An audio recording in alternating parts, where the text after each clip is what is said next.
अस्सलाम वालेकुम दोस्तों, बहुत से लोगों ने पूछा कि जूनी तुम्हारा घर कैसा है। तो आज मैं आपको अपने इस छोटे से जन्नत की सैर करवाऊंगी।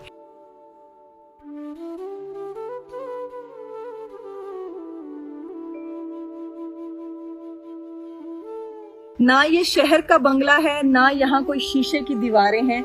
ये मिट्टी का घर है जो सर्दी में गर्म और गर्मी में ठंडा रहता है। ये देखिए मेरे हाथ के लगाए हुए फूल, सुबह सुबह इनकी खुशबू पूरे सहन में महकती है। ये हमारा सहन है जहाँ पूरा दिन बच्चे खेलते हैं और बड़े बैठकर मशवरे करते हैं।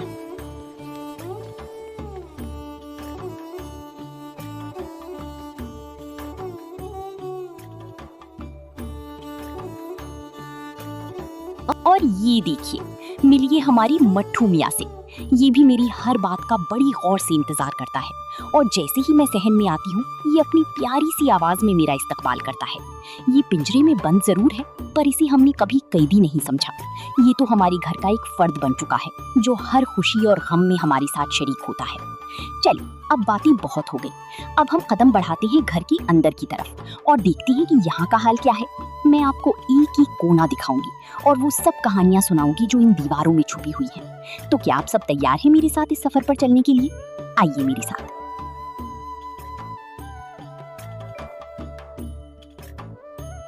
जब दोपहर को सूरज अपनी पूरी आबोताब के साथ चमक रहा होता है और तपश बढ़ जाती है, तो इस पुराने नीम के दरख्त की घनी और ठंडी छांव में सोना किसी बहुत बड़ी नेमत से कम नहीं लगता। इसकी पत्तियों से छन कर आने वाली हवा और परिंदों की चहचहाहट हमें ऐसी मीठी नींद सुलाती है कि इंसान दुनिया के सारे दुख और थकन भूल जाता है।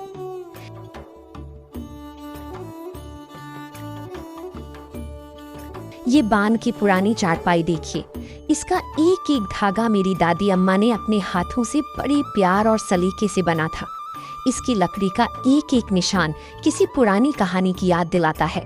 इस पर बैठकर जो सुकून और अपनायत मिलती है वो शहर की नर्म और महंगे सोफों में कहाँ। ये सादगी ही तो हमारी असल दौलत और पहचान है। हमारे यहाँ कोई बिजली से चलने वाला फ्रिज नहीं है, पर इस मिट्टी के मटके का जो ठंडा पानी है ना, वो रूह को ताजगी दे देता है। जब दोपहर की तपती धूप होती है तो उसकी पोरों से रसती हुई ठंडक देखकर ही आधी प्यास बुझ जाती है। सच्ची बात है, इस मिट्टी की सोंधी सी खुशबू और ये चांदी जैसा चमकता ग्लास, शहर की बोतलों में वो जायका कहाँ।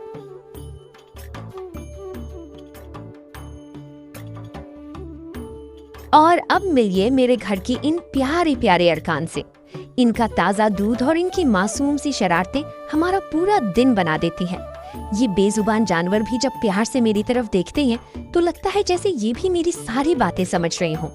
सुबह सवेरे इनकी आवाजों से ही हमारी आँख खुलती है। ये सिर्फ जानवर नहीं बल्कि हमारे खानदान का हिस्सा बन चुके हैं।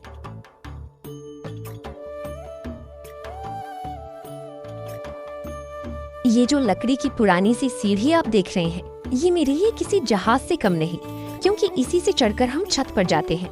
वहाँ से जब मैं पूरे पिंड का नजारा करती हूँ तो लगता है जैसे पूरी दुनिया मेरे कदमों में हो। शाम को जब सूरज ढलता है तो छत पर बैठकर परिंदों की वापसी देखना जिंदगी का सबसे पुरसुकून लम्हा होता है। वहीं से कच्चे घरों की चिमनियों से निकलता धुआं भी कितना भला लगता है।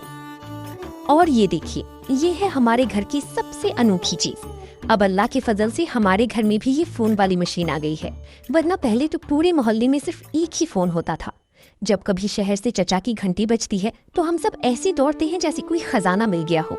इसके डायल को घुमाना और फिर दूर बैठी प्यारों की आवाज सुनना आज भी मुझे किसी जादू से कम नहीं लगता।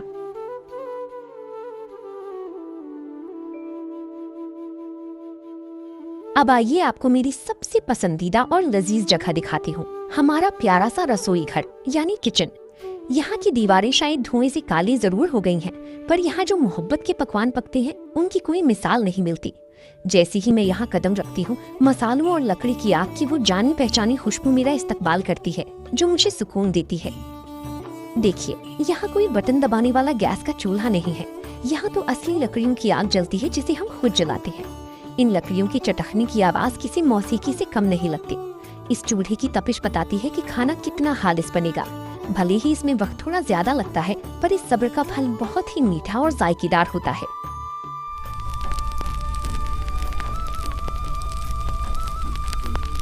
इस तंदूर जैसी गर्म आग और लोहे की तवे पर जब रोटी फूलती है तो मेरा दिल भी खुशी से फूल जाता है। इस रोटी का जो खस्तापन और जो खुशबू है ना, वो आपको शहर की बड़ी बड़ी होटलों में भी नहीं मिलेगी। ये रोटी नहीं, ये हमारी जमीन की मिट्टी और किसान की मेहनत का निचोड़ है जो सीधा हमारे पेट में आता है। इन तांबे और स्टील के बर्तनों को देखिए, ये मेरी और अम्मी की रोज की मेहनत का आईना है। हम इनको मिट्टी से मांझकर ऐसा चमकाते हैं कि इनमें अपना चेहरा नजर आए।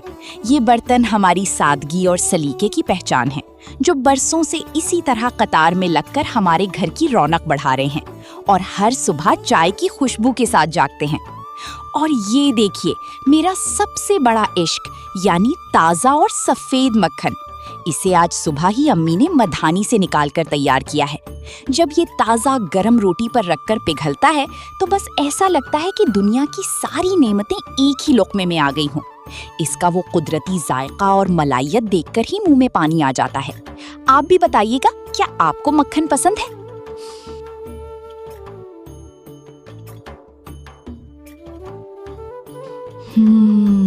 इस महक को महसूस कीजिए।